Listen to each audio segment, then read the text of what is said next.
Hey, it's your boy Vyncenzo Gianni. Ah, boy, what a day.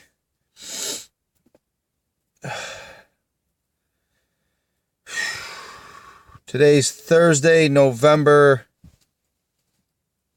21st. Officially the worst day of my life. Um, Everything was going good, as you guys seen on Facebook and all over the place, that I was able to be a part of my daughter's birth. And that was absolutely amazing to watch. And it was something that I can't imagine not I can't imagine a father not tying themselves to that or not attending that. I mean, in my case, I was lucky enough to do so, and I'm not certain as to why I have to say I was lucky enough. I would have figured any woman in America besides the mother to my child would have wanted me at the birth of my child. I mean, it makes really no sense, but I guess people will be people. And with that being said, the newest item at hand is a rather upsetting one.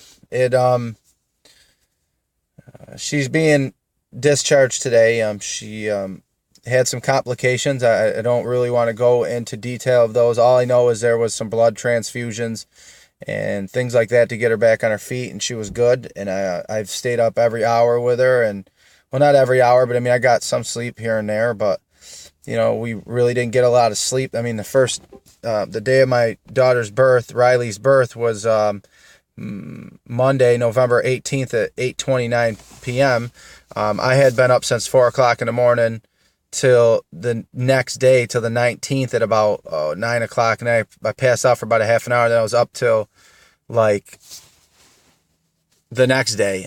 I mean until Wednesday or late night Tuesday.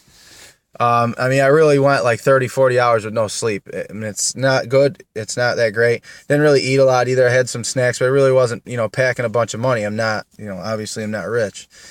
But I was there and everything was good. I was kissing her on her forehead. I was, helping her walk to the bathroom. I was helping her with anything and everything that anybody should have been. I had been at my hands and knees at her bedside, rubbing her legs, warming her up. I had been rubbing her head while she was having contractions. I actually put her to sleep in between contractions on one specific note. I really felt like there was a connection between me and the mother to my child to allow all the hatred maybe we had at one point, or maybe that she has against me, because I don't really hate her. No matter what she does to me, I really can't hate a person. I don't want to hate her. Like I told her before, and I was very sincere, and I'll say this to the rest of the world, that I liked Iron Man. I really love Batman, but the mother to my child has become my new hero. To watch the birth of your own child and all that entails to it, and the recovery and the blood loss and the things of that nature, that is absolutely incredible. She is a strong woman in that aspect. I'll never take that away from her. I don't really take anything away from her, but it was amazing. I don't really have any other words besides beautiful, amazing, fantastic, wonderful, life-changing, life-altering, just craziness. The baby came out 8 pounds, 13 ounces. Big baby, 13.1 ounces, 22 inches long. The mother, she named her. I didn't get a say in the name. I'm not happy about it, but I'm not against it. But I'm not really happy about the last name, because she took the last name, didn't give me the last name. But Riley Jameson Kenny.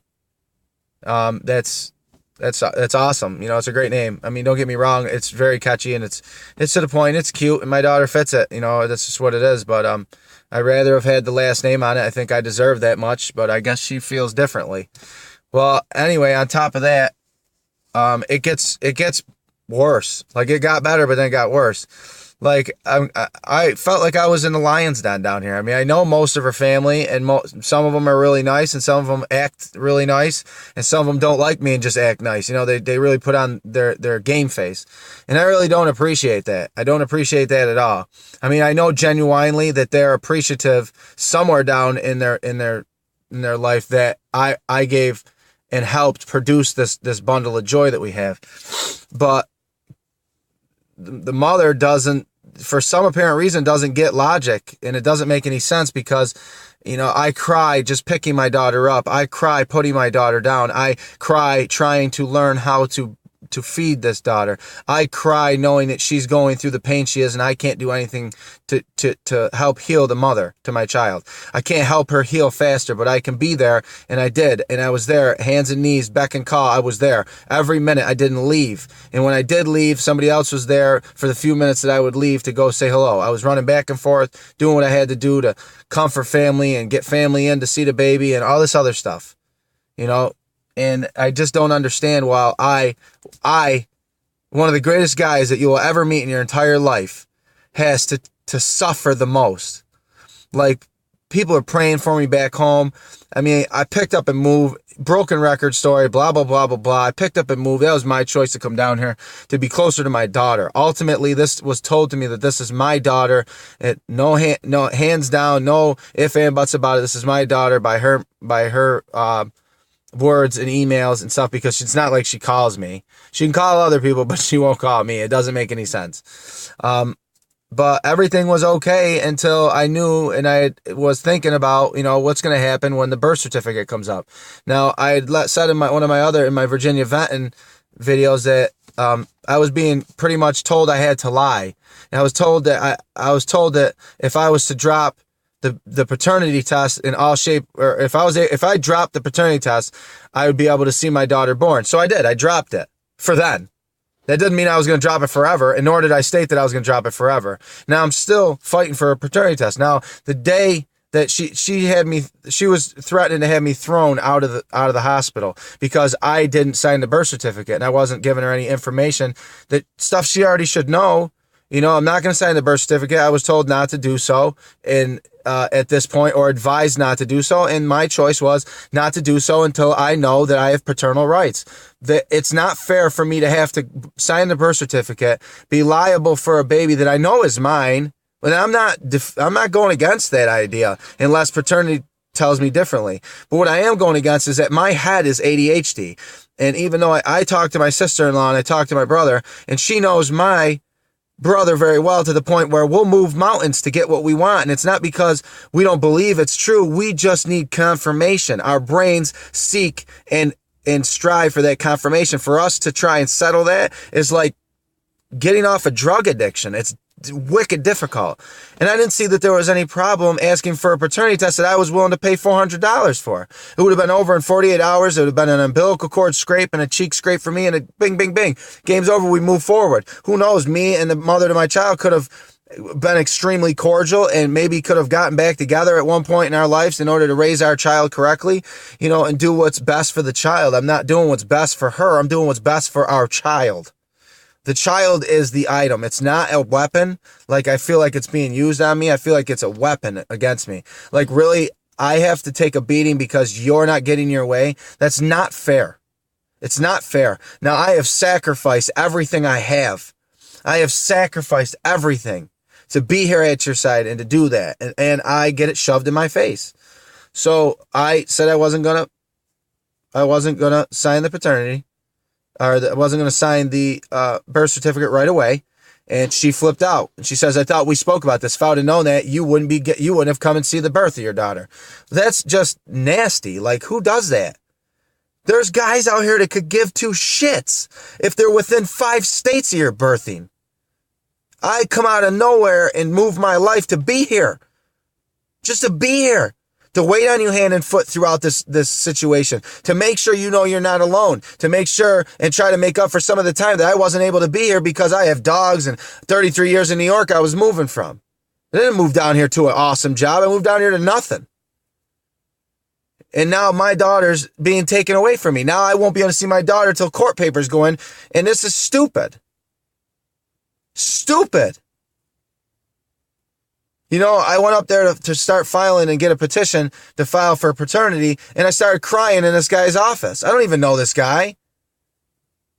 So here I am in a city I don't know, Manassas, Virginia. I'm at a guy's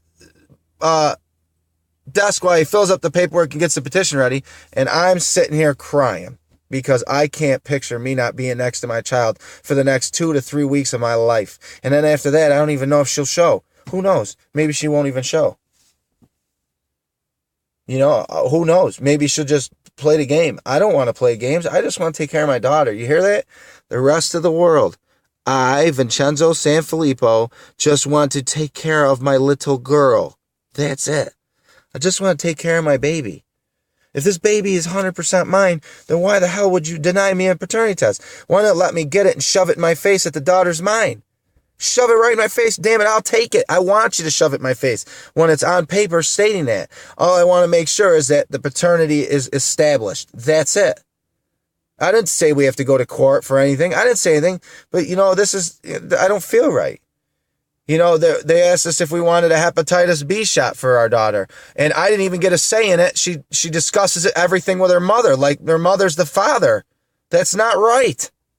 I mean, that's cool. I understand. Compromise. Your mother's been around a lot longer than we have. Your mother's had kids. Fine. But obviously your mother is not the father to this child. So if I remember correctly, that's why I have to establish paternity rights, because it's like I have no respect. They show me no respect. I am just some shit piss on aunt from upstate New York that they can walk on, and that is not going to happen. Christ, now I'm giving up time for my daughter. Geez, how much more selfless can I go? How much more selfless can a human being be and take a beating and cry all day and not be able to drive his car and try to just vent, you know? And this is ridiculous. Absolutely ridiculous. I packed all her stuff, getting her ready to come out, and went and see my daughter for the last time. I fed her. She ate 48 cc's, the most she's ever eaten at a meal, you know, and I get out of the hospital. I'll have you physically removed by security. Well, I hate to tell you this. You could have me physically removed from your room and probably physically removed from your wing, but you can't physically have me moved from Prince William County Hospital, because I have the right to be there as a father. You have stated on plenty of occasions that I am the father, and that is what stuck. They all know that. I don't care what the doctors think of me. People who don't know me and form an opinion can go fuck themselves. Because you know what? Your mom don't know me, and her mom doesn't know me, should I say. And she obviously doesn't know me very well, or maybe she knows me well enough to be able to tweak every button in the book to get her way. Well, I don't want to lay down. I cry because I feel like I need to give up and lay down as a man in order for her to walk on me, in order for me to see my daughter. And that's not right. I shouldn't have to fight to see my daughter, for Christ's sakes. This is ridiculous. I met all her friends. I cried in front of all her friends. I cried every 2 seconds when I'm in this hospital. This was it was absolutely a life-altering, yes, but not a lot of me changed. I was already here. Most people think, oh, no, this is, well, maybe you needed to change. I was ready for this. I was built to be a dad. I may not know how to feed my child correctly on the first time of picking her up, but goddamn it, I will make sure that my daughter does not go without, and that she learns moral and value that the generations nowadays could give a fuck less about. They could care less. I am not here to satisfy everyone else but my daughter. I came here for my daughter. I am here for my daughter. I'm getting a paternity test for my daughter. Not for the mother of my child. Not for myself completely, but for my daughter. My daughter deserves a goddamn father.